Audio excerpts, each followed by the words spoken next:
In a video I posted up last week, I talked about how bad the UK was in negotiating free trade agreements and how striking it was that the UK civil servants were completely failing to stand up to the politicians, in particular to the likes of Liz Truss, who was the former Trade Secretary, who was very obviously directing that the trade agreements were agreed to unreasonable timescales and to ridiculous objectives, really. I also said in that video that this was quite a common problem for negotiators, that they would quite often find their negotiations being undermined by senior people or find themselves being placed under unreasonable additional pressure. And you must bear in mind that negotiations themselves are always pressured. There's always a lot of pressure in negotiation. So the last thing you really want is for your boss to start putting yet more pressure on you, making your life even more difficult. So in this video, I thought I'd focus on that particular theme. And I think I'll take this, as a proper tuition in this one, right? So less about the Brexit trade deals, although they're obvious examples of this problem, but focus more on the reality. What is it for a normal negotiator trying to do a normal style of negotiation? Because this is quite a common problem. Now, I should stress that the advice I'm giving here is for dealing with bosses purely in negotiation sense and upon the assumption that the boss is trying to be helpful rather than completely incompetent. At the end of the day, if you've got a crap boss, you've got a crap boss. And the advice here doesn't change that in any meaningful way, unfortunately. If it can help, you can use what's here to help manage that crap boss, then absolutely wonderful. But I can make no guarantees of success on that one, I'm afraid. So I'm approaching this purely from the angle of trying to deal with senior people who are not professional negotiators, want to be helpful, don't know how to be. So let's get started on that. So my first point I want to know, I always talk about negotiation behaviors because this is crucial in any negotiation, particularly big ones, ones where there's quite significant issues are discussed and negotiated. And I talk a lot about setting the tone in the context of behaviors. And what I mean by setting the tone and behaviors, I don't just mean turning up, being polite and respectful and courteous and all those things, although of course those are all important as well. I mean that everybody's behaviors exudes professionalism. So not only the negotiators, but people around them on that side all behave in a way that implies competence. And you do that not only in the way that you talk and the way that you present yourself, but also in the quality of the work that you deliver. So to deliver quality work, you need to prepare well. And this is a theme I touch upon often. But you have to understand pressure and how pressure can impact on behaviors. So the more pressure you put on people, the more likely they are to behave in strained or stressed or in non-normal ways to how they would normally behave. That is the consequence of pressure. So a key aspect to succeeding at negotiation is not only to behave well, not only to look exceedingly professional, but to control what is going on around you. And you control what is going on around you for the express purpose of managing pressure, so that you can keep your negotiations manageable. And this is one of the problems with senior people, is that they can feel unmanageable. After all, they're senior. They have the ability to apply considerable pressure downwards. And this is because they themselves are under pressure, particularly on big ticket items, things that need to be delivered. They will have their own bosses telling them, what is going on in that negotiation? Are you in control of it? Can you guarantee success? Whatever the pressure. So in that sort of scenario, there can be a tendency to micromanage. And if you have senior people who are not professional negotiators, but unfortunately think they know how to negotiate, then when they start to micromanage, they start to cause perverse incentives or bad behaviors in the negotiation team. And I've seen this often. So this is why this is the first key thing that I stress for any lead negotiating team who's having this particular problem. You also have to bear in mind that if you are a lead negotiator, this is your problem. You are the individual in charge, you are accountable, you are the person that needs to control the environment, and that means to control the senior people that might be behaving in a way that you do not consider appropriate or might be undermining the tone that you are trying to set at the negotiation. So you cannot ignore it. You also should not tolerate it.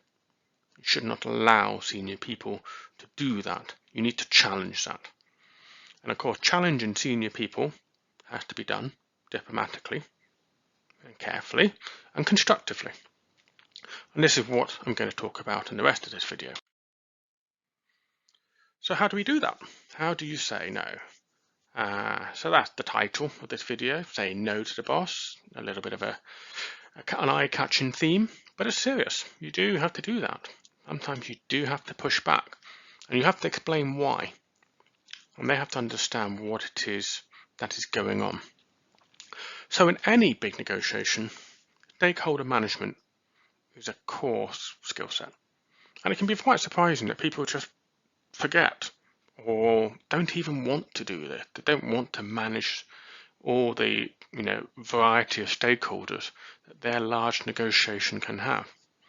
And that's quite a fatal mistake, because that means that a whole bunch of people can start to do things that cause you problems, whether that's in unguarded communication with the other side, whether that's giving contrary directions to people that you are working with or rely upon to deliver outputs to support your negotiation. So as any kind of negotiator, ironically enough as it is to say this, you need to communicate appropriately. So you need to manage all the people on your own side as well as communicating with those on the other side. So if you're doing that, and you are communicating appropriately, what you're doing is you're telling everyone what it is they need to be doing that supports your negotiation. When they do it, how they do it, if that's necessary, and so on and so forth. And you can be getting them involved in understanding the strategy that you're trying to implement. Now, I covered some of this topic in another video, that's the one titled Multi-Skilled Negotiators, so I won't go over any of the old ground on that. But what I will say in this context is that when it comes to senior people, you need to allocate them a role. You need to tell them where they fit in your strategy. You need to communicate that. Because at the end of the day, senior people want to be useful. And if you give them a role, unless they think they know better, whether they do or not is a different question, but if they think they do better, they will try and fulfill that role. And if you have a strategy, and if you clearly communicate that strategy to them, and if they have bought into that strategy, which is a key part of preparation for any negotiation and the stakeholder management as well, then as part of that, those senior people should have bought in, should have signed off on that strategy. And in that strategy, you have a role and you set it out for them. So this then becomes a question of, does that senior individual or group of senior individuals become supportive or destructive influence in your negotiation? So the first step to perhaps understanding that is realistic objective setting. Now, I've already covered that the free trade agreements UK signing are hopelessly unrealistic, and that is just obvious. But the way to head this problem right from the very beginning is all in the preparation stage with MOU. You as a lead negotiator should be speaking to the senior person and setting out what objectives you need to achieve in that negotiation. You will also set out what are your red lines, what are things that simply cannot be, you can't go under or over, whether it's about money or standards or whatever else. You'll also be setting out what are the tradables, what are they willing to compromise on in order to get more important things. And this is all part of the objective setting. What you do not want to be is dictated to that you must deliver something that you have no control over. I could say, go negotiate a 100-page agreement tomorrow. You could put all the hours in that you want, but tomorrow you'd have to turn up and negotiate with someone else. And if that other person is not willing to meet your deadline, you've automatically failed. So if that's the sort of scenario you've got, that has to be communicated back to the senior person. You also need to think about the ability to pay attention to details. And people who reach senior roles do generally have the ability to pay attention to details. But the whole point about negotiation is that you have to devote a lot of time to doing this. A lot of time to preparing for the negotiation, a lot of time speaking to all the various experts and specialists, and then a lot of time in the actual negotiations themselves. So if you have very busy senior people who are managing many projects or running an organization, they do not have this time to devote to this one single negotiation. So if they do not have that time to really get to understand all the details, they probably shouldn't be the ones doing the negotiating. It's quite simple in that sense. So whoever the lead negotiators are, they're people that need to be able to have the time for that negotiation. They can't flit in and out. That just doesn't work. It just doesn't come across well, it doesn't look well prepared. There's also an element of pressure, because when senior people are at meetings, there's pressure to agree things. Now, as a professional negotiator, you handle that pressure. And there's a whole bunch of techniques that I teach to negotiators on how do you understand a proposal that is put towards you, assess it, and then respond to it appropriately. So the short story is you don't agree things when you're not ready to agree things. And the whole way you can do that is conducive to a good negotiation, not destructive. You're not sitting there saying, oh, I can't agree to that, I can't agree to that. There's a whole bunch of different methods or techniques that you can use to stall for time if necessary. And you do that in a managed and controlled way. It allows you to assess things properly. It allows you to speak to experts. It allows you to come back with a substantive response to the other side saying, yes, we accept that proposal, no, we reject it. If more senior people are involved in that conversation, it becomes harder for them to say no, or harder for them to think carefully about what is being proposed. So that is a bit of a subtle, subconscious sort of thing. But that's something worth bearing in mind. Because what you don't want as a negotiator, to have your whole negotiating position, your whole strategy completely undermined by the senior person having an unguarded conversation with the opposite side and agreeing to stuff that you hadn't prepared them for, you hadn't coached them into your red lines, into your tradables.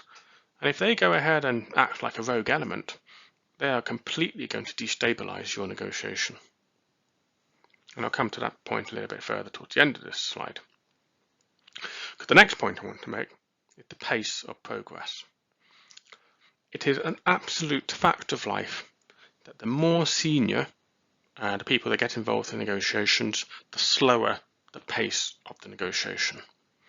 You make considerably faster progress by going as low down as you can to working level. There's all sorts of reasons for that, which I won't get into. That is just a fact of life when it comes to negotiating. So you want to have desk level expert people getting on with the job, not senior managers who aren't subject matter experts, as well as not necessarily professional negotiators. Even if they are professional negotiators, being senior just slows things down anyway. just the way it is.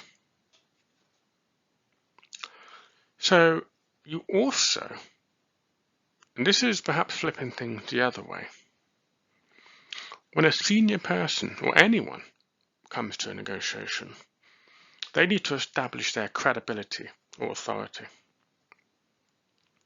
So a senior person, if they turn up to a negotiation, they must absolutely behave in a way that demonstrates they understand everything that is being discussed. And that's what they are doing. They're bringing the authority of their office in order to push forward the solution. If they turn up and get surprised or railroaded by the other side, or look unprepared or bluster, that completely undermines their credibility. So that's something you need to carefully manage, because a senior person with lots of credibility and who is following your game plan is an incredibly influential, positively influential person to have on your negotiation. But that doesn't happen by accident. That doesn't happen by them just being senior. You make that happen by preparing them, by making sure that they are credible. And this is the final point I want to make in this slide, is that if you have other people, particularly senior people, using side channels, making agreements that you're not a part of, they completely disempower the negotiation team. They massively undermine it. Because at the end of the day, you sit at a table opposite someone in the expectation that you can have an honest conversation with them, and that they can take it away and reach an agreement with you. If that individual or that team are not able to have that kind of conversation, and you have no confidence that they can actually agree to anything, then what point is them being there? What useful role do they actually play? So in your eyes, they have less value as a negotiator. They've lost credibility. So this is a key thing that senior people need to understand, that they need to support the negotiation team. And the best way that they can support is by being behind the scenes, not at the front. The lead negotiator is at the front, and if they need to be involved, they need to be managing more, setting the strategy, helping to agree negotiation positions, they should do that behind the scenes. And that is crucial to preserving the empowerment ability of the negotiation team. There's a few tactical considerations here as well. And these are things well worth explaining to senior people if you're able to and if you've got the time. I've talked about time, the ability to devote large amount of time to understanding the detail. For the types of negotiations that I do, which are big and complicated, I can absolutely promise you no one individual is ever going to have enough time or enough specialist knowledge to be able to do everything. So your role as a lead negotiator is to bring those people. And those people in their own office, their own time, will go into all the minute details as required. You bring them to the negotiation table, they negotiate from a position of knowledge. They bring their credibility, their authority, their ability to understand the subject matter. You are acting in a way like a referee, a marshal. You're helping them to do the job, but you're not doing it directly yourself. So senior people either do that all the time, or they have to understand everything in great detail. So this is part of the careful management of negotiation. You don't try and bluff everything yourself if you're not an expert. You bring the people who are the expert, or you get their expert view before you go to the negotiation. Now the second tactical consideration for keeping the senior people out is the ability to be flexible and to escalate. Now one of the things that I will talk about, part of the questions that you ask yourself when you prepare for negotiation. You ask yourself the first question, what is the objective? What is it you're trying to achieve? The second question you ask yourself, what information do you have and do not have.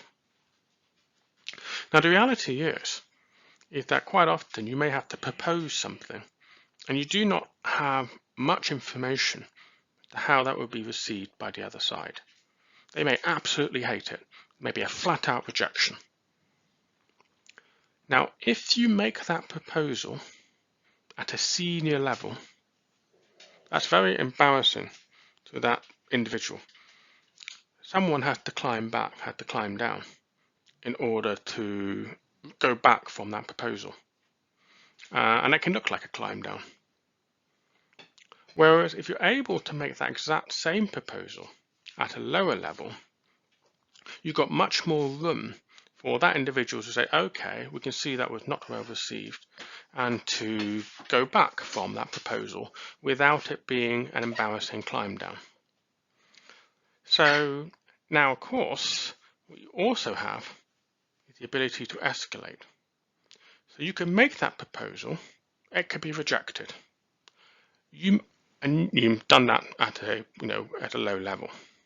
You may take the view that the other side were too hasty in that rejection because they did not understand that proposal. They didn't have time to consider it. So what you do is you set the ground for them to think their way through it a bit better. And I'll do a separate video about that another time because that is complicated.